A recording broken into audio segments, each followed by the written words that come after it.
Nah, kalau kita lihat kalender tahun 2024, Hari Raya Idul Fitri itu nanti akan jatuh di tanggal 22 April. Nah, Bapak Ibu,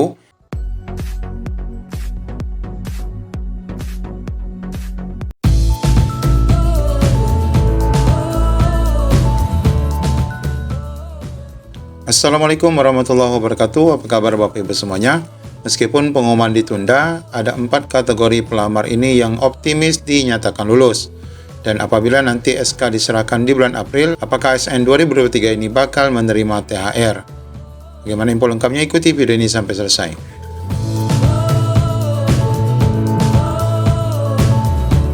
Baik Bapak Ibu, di sini kita akan menyampaikan informasi terkait honorer yang optimis dinyatakan akan lulus. Meskipun pengumuman ini ditunda dan akan diumumkan nanti di tanggal 22 Desember, maka honorer ini tidak perlu resah dan dia akan tetap dinyatakan lulus. Ya, kategori pertama yang dinyatakan aman dan optimis lulus adalah honorer THK 2 yang berhasil resum. Hal ini dikarenakan THK 2 menang prioritas dari kategori lainnya. Kita ketahui bahwa THK 2 merupakan urutan pertama dalam penempatan untuk seleksi tahun 2023. Sedangkan P1 tidak kita bahas lagi karena mereka langsung penempatan. Nah, untuk THK 2 ini meskipun mereka bersaing ujian bersama P3, maka mereka akan tetap menang ya dalam perangkingan karena mereka adalah menang prioritas. Dalam hal ini tidak ada pengaruh apakah THK 2 ini memiliki cerdik ataupun tidak, atau nilainya paling rendah di antara para pelamar. THK 2 akan tetap lulus dengan catatan, nah ini catatannya, berhasil resum. Artinya kalau mereka berhasil resum, berarti dapat memilih formasi, alias ada formasi. Nah, ini adalah kategori pertama yang Bapak Ibu pasti pahami. THK 2 yang akan dapat optimis untuk lulus tahun ini adalah mereka yang THK 2 berhasil resum. Nah, meskipun mungkin ada saingan THK 2 lain, namun kecil kemungkinan bagi rekan-rekan itu untuk tidak mendapatkan formasi. Kemudian honorer yang dinyatakan optimis lulus untuk kategori kedua adalah honorer P3. Honorer P3 yang Pemdanya membuka formasi melebihi pelamar. Pelamar P3 baru dikatakan aman dan optimis jika mereka berhasil resum dan dipastikan memiliki formasi lebih dari jumlah pelamar P3. Nah, ini penting ya Bapak Ibu, karena memang apabila Bapak Ibu sama-sama P3, itu belum tentu nanti Bapak Ibu dapat formasi, karena Bapak Ibu akan di-ranking ya, meskipun Pemda Bapak Ibu memiliki formasi. Kalau formasinya hanya terbatas ataupun tidak dapat memenuhi jumlah pelamar P3, maka itu masih belum aman. Nah, yang dikatakan aman adalah jika formasi yang disediakan itu melebihi pelamar P3. Karena jika tidak, maka P3 belum aman, sebab mereka akan di-ranking dengan P3 lainnya memperebut formasi itu. Untuk memastikan Bapak Ibu optimis lulus, maka dapat memastikan Pemda Bapak Ibu membuka formasi melebihi pelamar itu sendiri. Kemudian honorer yang kategori ketiga yang aman, yang dinyatakan aman untuk mendapatkan formasi adalah pelamar P4 yang memiliki cerdik. Ini jelas bahwa pelamar P4 pemegang cerdik itu dipastikan ya optimis lulus dan mendapatkan formasi meskipun pengumuman ditunda karena mereka sudah menang dulu sebelum berperang. Afirmasi cerdik 100% untuk kompetensi teknis menjadi senjata bagi mereka. Dengan catatan, ada juga catatannya bahwa kompetensi manajerialnya, sosial kulturalnya, dan wawancaranya harus mencapai passing grade atau melebihi ambang batas.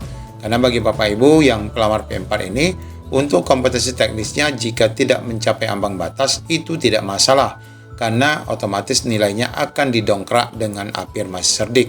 Namun dengan catatan 3 kompetensi lainnya harus mencapai passing grade. Lalu kategori terakhir yang dinyatakan aman untuk optimis lulus adalah seluruh pelamar. Nah, ini Bapak Ibu penting ya.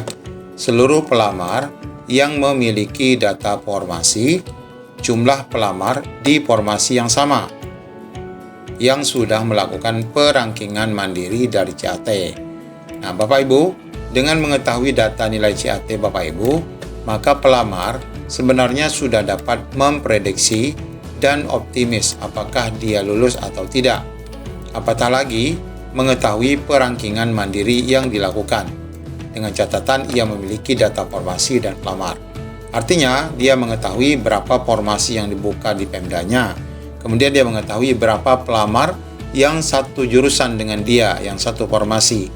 Nah, kalau kita ketahui formasi ada 5, yang melamar hanya 3, maka dapat dipastikan dia pasti lolos. Maka oleh karena itu, untuk mengetahui hal itu, dia harus memiliki data formasinya berapa dan berapa jumlah pelamar.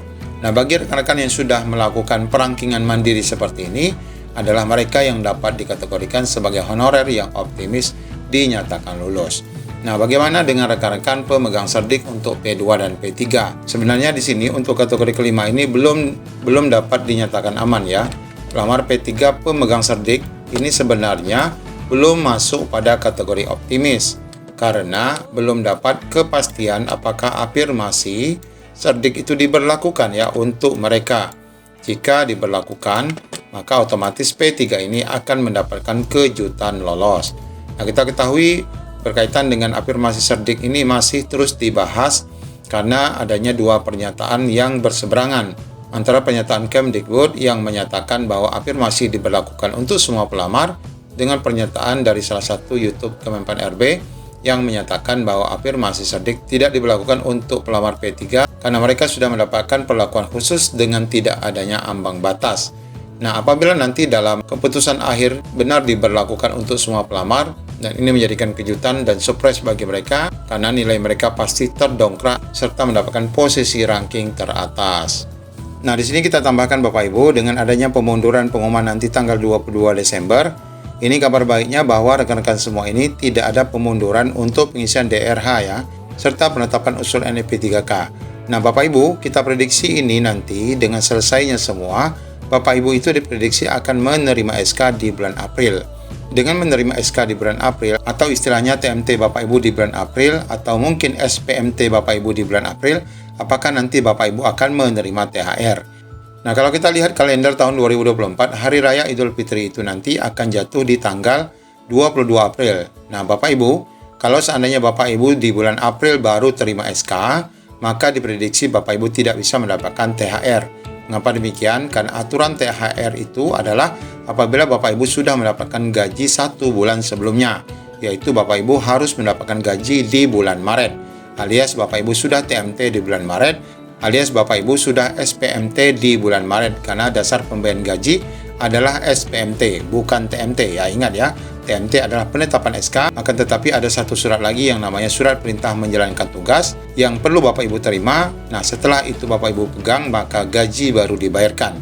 Sedangkan perhitungan pembayaran THR itu adalah berdasarkan gaji yang dibayarkan 1 bulan sebelumnya.